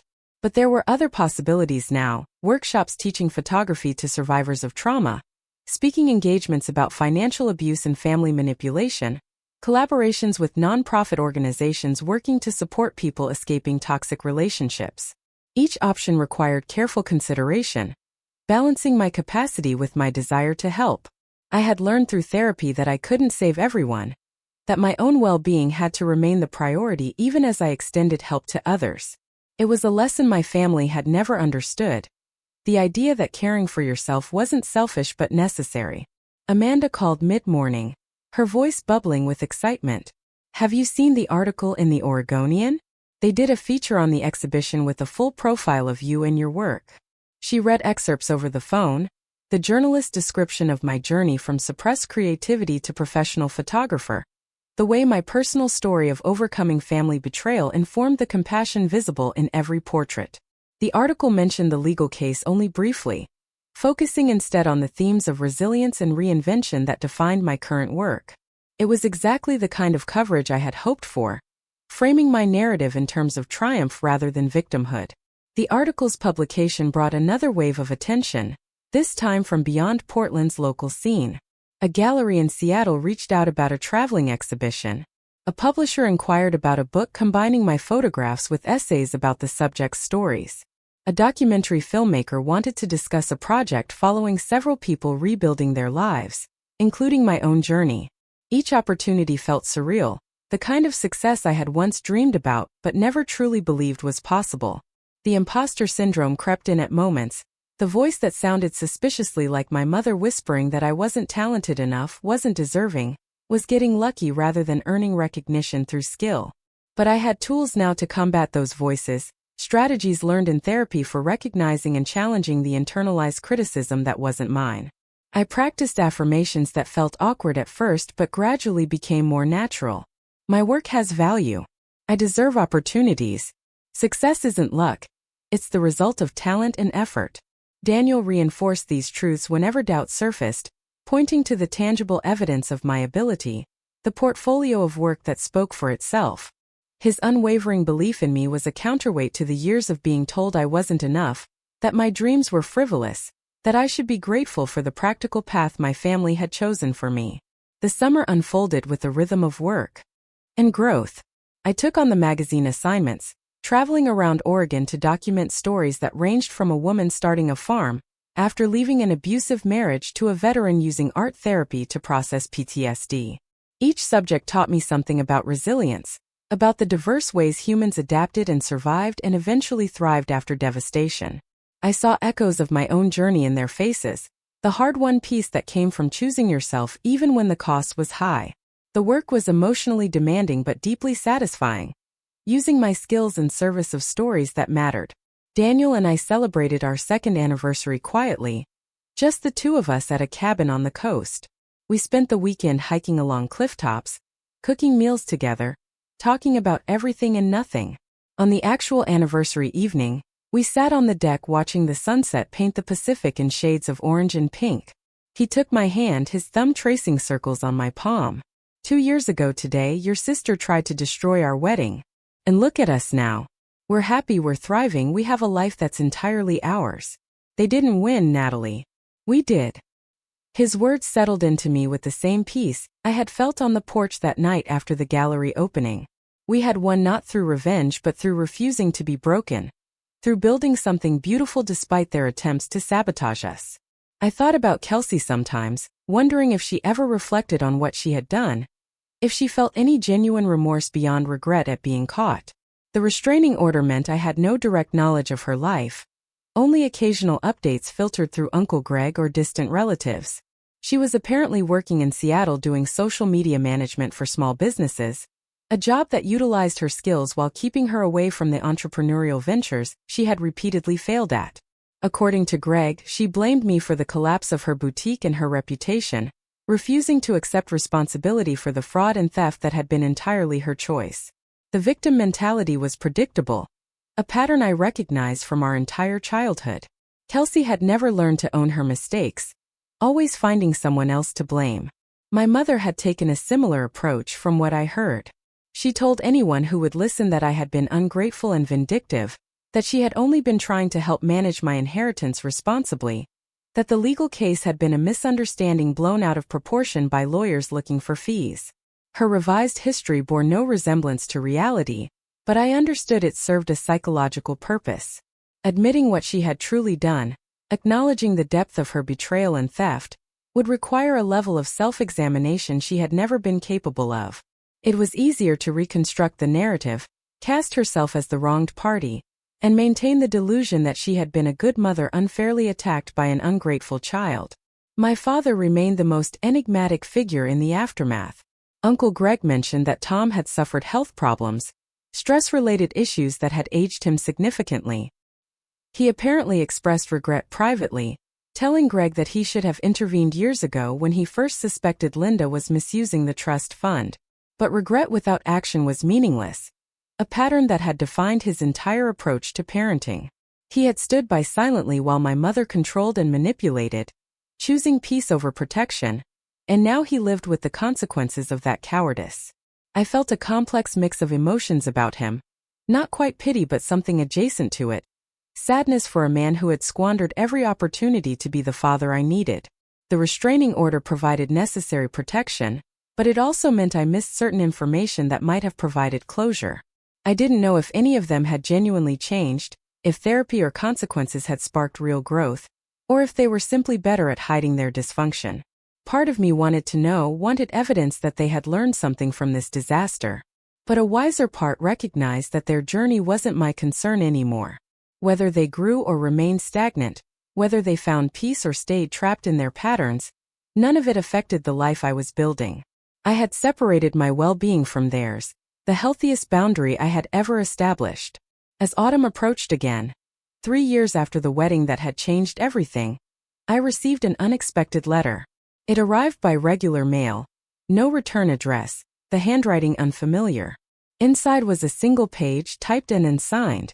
The writer identified themselves only as someone who had worked in my father's office, the person who had sent the anonymous text about the trust fund years earlier.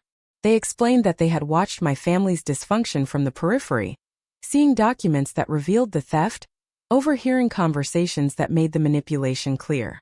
They had struggled with whether to intervene, fearing professional consequences and uncertain if I would believe them. Finally, seeing my wedding announcement, knowing the trust was set to release, they had decided the risk was worth it.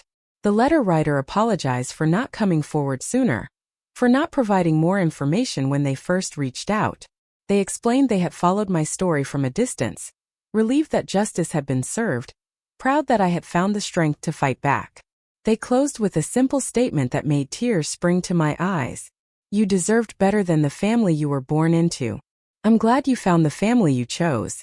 I never learned their name, never discovered which specific person in my father's office had taken that risk to help me.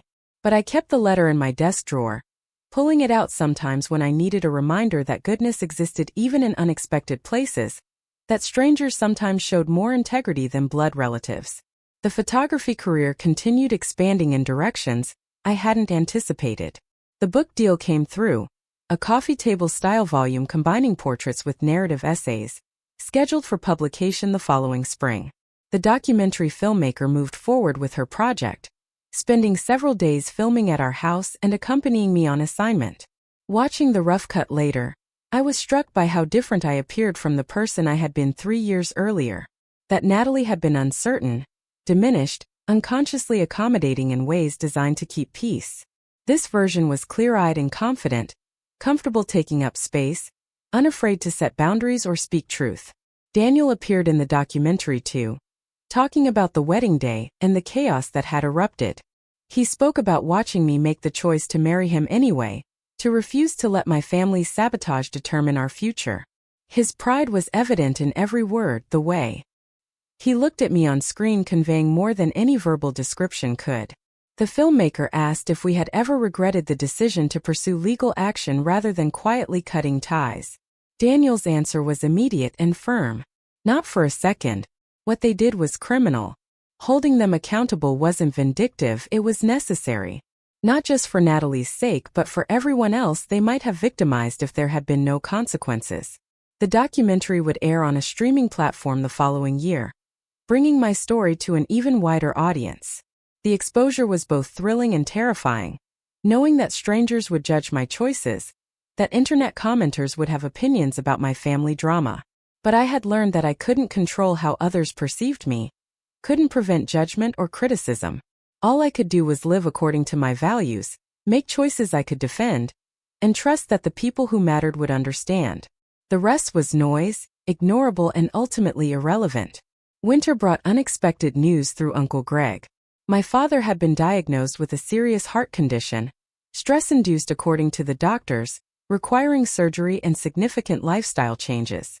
Greg asked gently if I wanted to be informed of updates, if there was any part of me that wanted to reach out despite the restraining order. I sat with the question for several days, examining my feelings with the honesty therapy had taught me.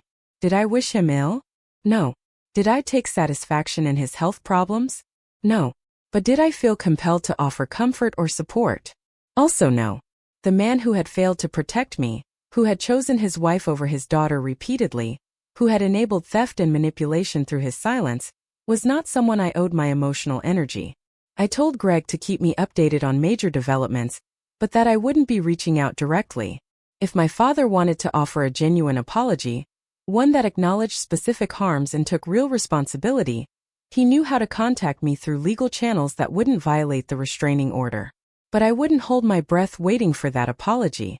Some people never found the courage for true accountability, never developed the self-awareness required for meaningful change.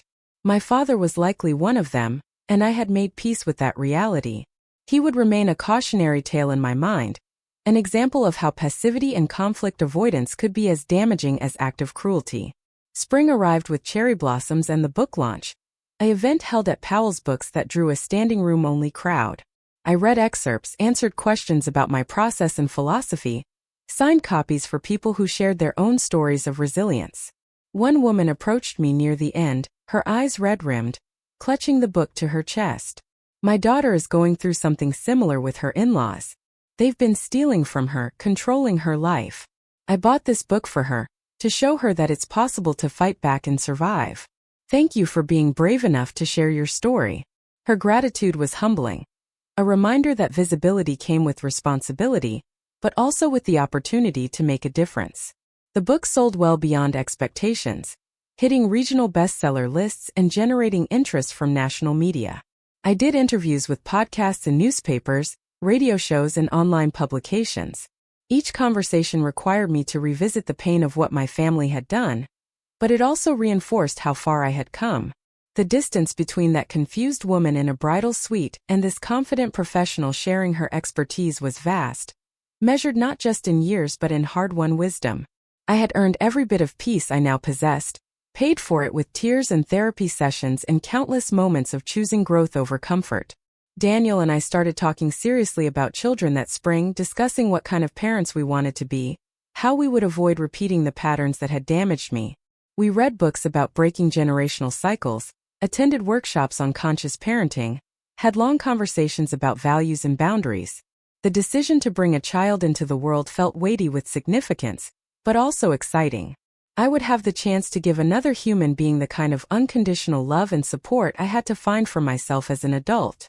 That felt like hope, like redemption, like the ultimate triumph over the dysfunction I had escaped. As I sat in our backyard on a warm May evening, 3.5 years after the wedding that had catalyzed everything, I reflected on the journey that had brought me here. From suppressed creativity to professional success. From toxic family to chosen community. From theft and betrayal to justice and healing.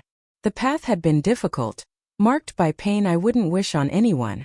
But it had also been necessary, the only way forward that honored my worth and dignity. I had lost my family of origin but gained something more valuable. The ability to determine for myself what family meant and who deserved that designation. The fireflies were out again, blinking their gentle light across the darkening garden. Daniel joined me on the porch, 2 glasses of wine in his hands, settling beside me with the comfortable ease of partnership built on mutual respect and genuine affection. We sat in peaceful silence, watching the day fade into night, both of us content with the life we had built together. This was winning, I thought again. Not the absence of struggle but the presence of peace. Not perfection but authenticity. Not the family I was born into but the family I had chosen and created. And it was more than enough. It was everything. Up next, you've got 2 more standout stories right on your screen. If this one hit the mark, you won't want to pass these up. Just click and check them out.